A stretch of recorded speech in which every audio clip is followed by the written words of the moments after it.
get more money than them, they get mad or whatever.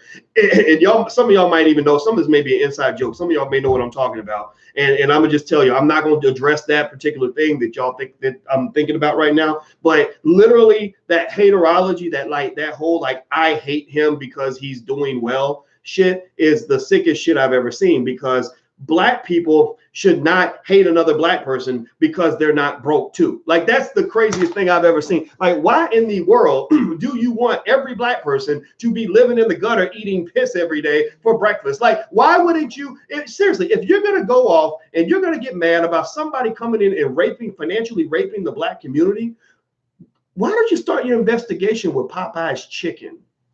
Do you have any idea? Okay, Tariq Nasheed, like, for example, he's raising $200,000 for the conference and all that.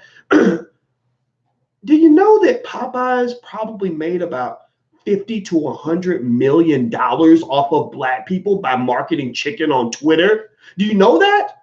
Do you know that? Now, I'm not saying no names because I'm not out here. I told y'all I'm not fighting with no Black people in 2019, not because I don't see the trifling crazy shit that's going on. I just don't want no parts of it, because it's like you got bigger fish to fry, man.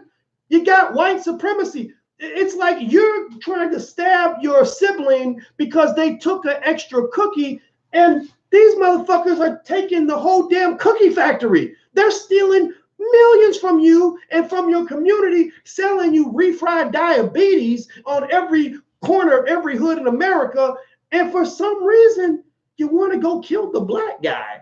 I just don't get that part. That's what I don't understand. It's not to say that I think everybody in the Black community who's doing business is always on the up and up, or that every product is good, but that's where consumer choice comes into play. Like, last I checked, there was no law saying that you actually have to participate. If I see some shit being sold and I'm like, I don't want to buy that, like that's overpriced or whatever, you know what I do?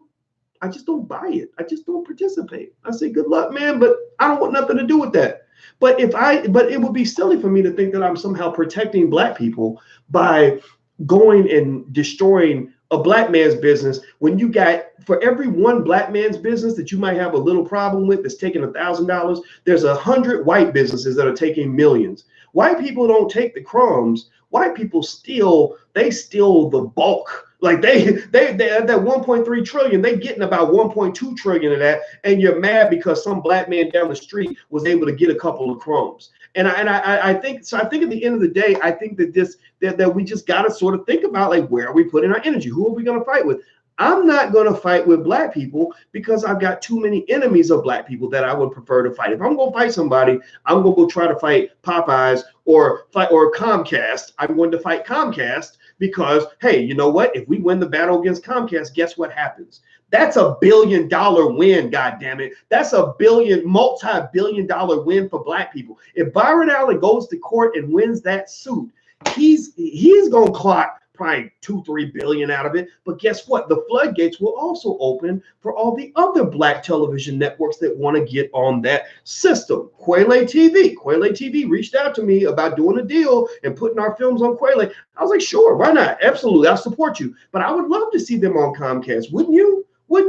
Right? So I'm just trying to say, like, there's such a thing as an abundance mindset, and there's such a thing as a scarcity mindset.